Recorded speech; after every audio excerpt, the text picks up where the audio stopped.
Hi, this is Tanya from 4 Girls Jewelry.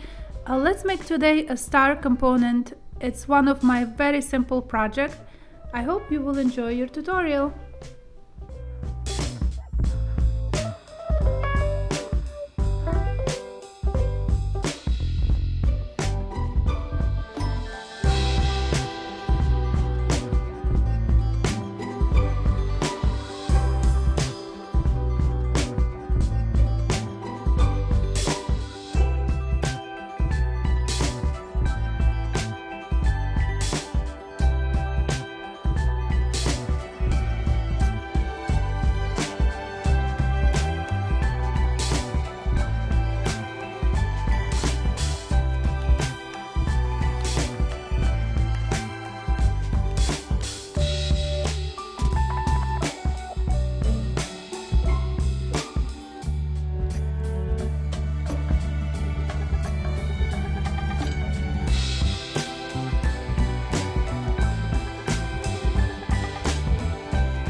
here is a long necklace I finished with the microfaceted lapis beads and the elements we learned how to make today. I use 8 stars between. You can use as many stars as you like.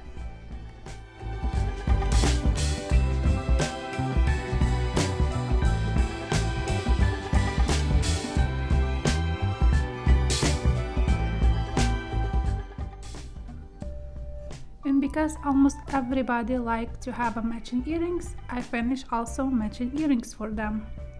Very simple, with just few beads and the star on the end. I hope you guys learned something new today and will be using them in your jewelry. Leave a comment, anything you want to see, and I will see you next Tuesday. Thank you for watching.